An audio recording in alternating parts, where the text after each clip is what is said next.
You're now watching Mugen TV. Hey guys, it's Mugen here, and I'm back again with another discussion video.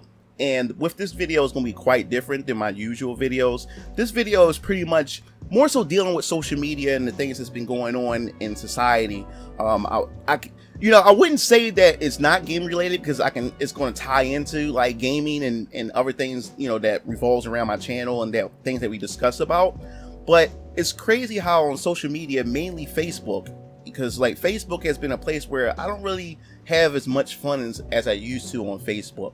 On Facebook used to be a place where you're able to gather together and meet different people, and you'll share things you'll have in common with one another, especially gaming. I have a lot of friends that I talk about video games, and I'm in pretty much a bunch of different groups that we talk about video games and stuff. But it seemed like now where we're going in Facebook has become more of a toxic place lately, especially after the whole past presidential election. It's like society has been going through a metamorphosis, or going through a change right now, and it seems like people on Facebook aren't really having that type of get together and just express their interests with one another. Now it just more so became a political or religious, racial, gender battlefield. It seemed like now that everybody's just going at each other's throats and because of having different opinions with one another, and everybody's just attacking one another, and it just became it became just sickening. And the thing is, right now, what I've been seeing a lot, especially on my feed, and especially even on YouTube, I see a lot of articles and a lot of things pointing towards toxic masculinity. And I've been seeing a lot of articles just pointing the finger that males, or especially straight males, are the source of society's problems right now, the patriarchy and all this other kind of stuff. And the biggest thing that's really been talked about lately, especially in Hollywood, is the whole sexual harassment or sexual assault and these sexual allegations. And it not only just affects Hollywood, it also has spread it over into the gaming sphere and in every other community. For example, like Noel Brown, back a couple years ago, he was charged or allegated for sexual harassment. And you also have Hyuga, who is also a Smash Brothers player, who has been hit with allegations or been banned from Smash Brothers tourney for, I believe, like a year, for sexual harassment and everything. But the way society places it like it's just a male thing, that males are the only ones who have this characteristic and trait for sexual harassment and sexual assault, that males are the only ones that's capable of this.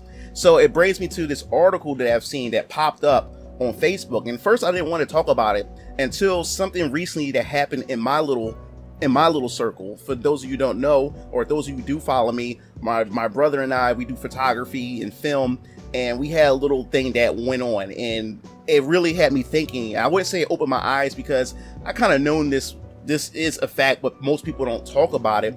But this article had pretty much solidified, or pretty much brought to light with my confirmation, or what I already believed in. And this article talks about a cosplayer named Momo Khan. For those of you who don't know, she's a pretty popular cosplayer in the cosplaying scene. The thing is, with cosplay, I don't really follow cosplay much. Cosplay is pretty interesting, but to me, it's more like eye candy, and I guess at the time where cosplay was really at its pinnacle, you've seen some of the amazing cosplay costumes from popular cosplayers, and I'll even show some of the screenshots of cosplays that I think is pretty cool. But it seems like as cosplay has become popular, it has also brought in its own toxicity as well, and it has brought in its own negative I guess say nature or whatever like that, because that's what pretty much pulled me away from the whole cosplaying scene. 'Cause I used to cosplay myself just a little bit at Otakon and stuff like that, but it seemed like now that cosplay has shifted a little bit, and now that people are now realizing how popular it is, you have some cosplayers now who create Patreon accounts now and sell nude pictures behind paywalls and stuff to those little, I guess you could say, horny little fans or whatever like that to make money and capitalize. But guess what? Hey, it's capitalism. Can't really get mad at capitalism, but it had really become diluted. And I know that's probably like a small minority of the whole cosplay scene, but that's the cosplay. But that's more so being shown of what cosplay has turned into, where costumes and everything are just so dwindled down now to just a wig and just wear less clothing as possible. But this article talked about Momo Khan because she has been pretty much dropped from a bunch of different sponsorships because of some sexual allegations that had appeared on Twitter, which was pretty funny and whatever. But she was supposed to appear at this booth, and she's supposed to be one of the guests that's supposed to be there. And it was funny is because when the sponsor had came up on Twitter and announced that Momo Khan it was going to be there, people just started coming out of the woodworks and saying that, hey, like, have you done research on this girl? Is like, this girl is known for sexual harassing and just touching people who don't want to be touched. And pretty much after that pretty much greenlighted and made, I guess you could say, a safe environment for other cosplayers to come out to explain their grievances to what Momo Khan has done to these cosplayers. And these were other female cosplayers, and it wasn't just exclusive to female cosplayers. There was also some males who she sexually harassed, which you will also find some clips of her where she touched a guy on his ass or his butt or whatever you want to call it, and he felt uncomfortable and walked out. And the thing is, it's the double standards that really bother me when it comes to these whole sexual harassment allegations and everything, where it's when a male do these things, society and everybody jumps on these males, and it's us as men and as males, is in our nature that want to protect women the moment these things happen. We get on top of these things, but we also ignore the fact is that women are also capable of doing things like this. And the thing is believe it or not, it happens more commonly from women than what you would expect, is because us as a society have this double standard and we overlook these things. And you have some women out there who feel as though that since, hey, I'm a woman, I can pretty much do what I want and no one won't say anything about it because I'm simply a female. So, and that's where the problem comes in. And now that I look at it, and now that everybody is looking into the situation, the sponsor had pretty much dropped her from this sponsorship after they had got enough information from many people who came forward to talk about what Momo Khan has done to them. And that's good, you know. And the thing is, more light should be shedded on this, because no one should feel uncomfortable around anybody, and everybody should know just to keep their hands to themselves. I don't care what you identify yourself as. I don't care you identify yourself as a male, female, helicopter, Power Ranger. I don't care. You're not exempt from anything, and especially when it comes to touching people without permission. And the thing I do really want to stress is that when the moment things like this happen, it's best to come forward when it happens, so it can pretty much prevent other people who are becoming victims to people like her and many other people in these different communities. Because it's just funny how, or it's just crazy how people are willing to throw away their sponsorships over something as simple as just keeping your hands to yourself. And there's a lot of people who would die to be in Hyuga's position, or any other pro player's position, or any cosplayer position, to have sponsorships and make money and tour around just by doing things that they love doing, you know what I'm saying? And just for them just to lose everything because they just simply couldn't just keep their hands to themselves. So I hope this is just a lesson learned, and this is just a wake up the call to let people know and let society know that, hey, this is not just a male thing. This is not a male centered, or this is not just a male behavior, but anybody, it doesn't matter what gender or what you are, anybody is capable of toxic behavior. Which brings back to my point, what I was talking about earlier.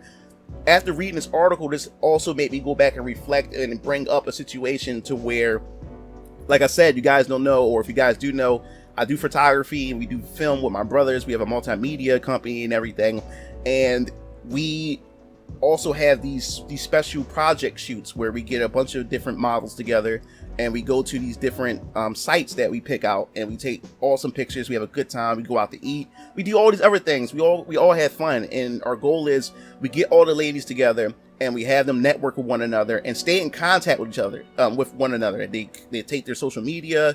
They also take their each other's phone number, stuff, so they can keep in touch, and they also end up plugging each other in with other photography work, which is a good thing. Well, the problem was what's been going on behind the scenes.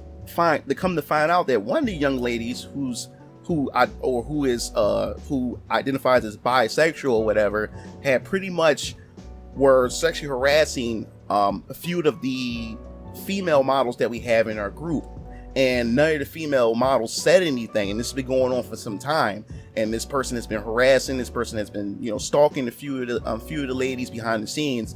And it was feeling kind of awkward at the fact is that on these shoots, we noticed that there's a difference, or there's like a friction, or they're not saying nothing to one another when this particular person is around. And then one brave model came out and explained what the situation was and what this person and what this female was doing, and it automatically like opened my eyes. I wouldn't say open my eyes because I knew that this stuff exists, and it's crazy because after she explained that this female was doing this to them and harassing them and doing all these other kind of things, they actually came out and spoke up and saying, hey, like, when we going to go to the beach, because we plan on going to the Jersey Shore, and we will be doing a shore shoot with bathing suits and everything like that. And they were pretty much saying that, hey, if she's going to be there, I don't want to even sit in front of her with a bathing suit on. I don't want to be in the vicinity of her as long as she's there. And when I thought about it, it had me thinking like, yo, like, this can mess our business up. We don't want this type of toxic behavior. And the whole time we always had rules and regulations to protect our female models when we go out, or to protect them from, the attention that they may get from the males that when we walk in the streets with them. But we never thought that we have to look out also for the females, or the female perpetrator or predator that's within the group. You know what I'm saying? So it really like opened my eyes even more on the situation that this happened a lot. And after talking with a lot of them also said they experienced a lot of sexual harassment from other women or other females and stuff like that. But a lot of them keen to not say anything. They just brush it off or whatever like that. But when it comes to a male, they're more likely to step forward or to say something or whatever like that. But when it comes to when a female does it, when they're the perpetrator, they kind of not say anything. They just keep quiet and just brush it off and just look the other direction and everything. And I think that shouldn't be that way. That I think that everyone should come out and express themselves and get the situation. Well, after they explained this to us, my brother Keo, he confronted the young lady about the whole situation, and she pretty much said that we can't tell her what to do. Like, she's going to continue to do or continue to have this behavior, which we couldn't have. And this person had to be banned from our shoots or in other events in the future, because we can't have this type of individual around. But it's crazy that a person would even say that they're going to continue to sexually assault or sexually harass or continue to have this type of toxic behavior, and there's nothing we can do about it. So that pretty much, wraps everything up. And before I even wrap that up, it's also funny where I'll tag you into Ernesto's video. Also, Low Tier God had also commented on the situation and even threw some shade at Momo Khan as well, which you need to go check out on Ernesto's channel. I'll post that in the link. And I thought it was pretty funny. And this is the first time where the internet actually agreed with Low Tier God. I think that was pretty funny. But that pretty much wraps everything up. I want to know how you feel about, what's going on in today's society as far as, these sexual allegations and sexual harassment and just this whole thing with male toxicity. Is it male toxicity is the problem with today's society, or is it just an individual thing where anybody and any form of toxicity, no matter who it come from, is a problem that need to be eliminated or need to be addressed, period? I'd like to hear your thoughts in the comment section below. And what do you think about Momo Khan? Like, have you been a fan of her, or have you even heard of her before I even made this video, or before these allegations come out? I'd like to hear your thoughts, because I think this is pretty interesting, and I think that this type of behavior affects all communities: the gaming community, the art community, movie community, Hollywood, just in general. I think this affects everything and anything and everything. and I just want to hear your thoughts on it. So that wraps everything up. This is Mugen Lord, and I'll see you Game Fiends later. And don't forget to hit that like button. That really helps me out. And don't forget to subscribe as well. See you Game Fiends later. Peace out.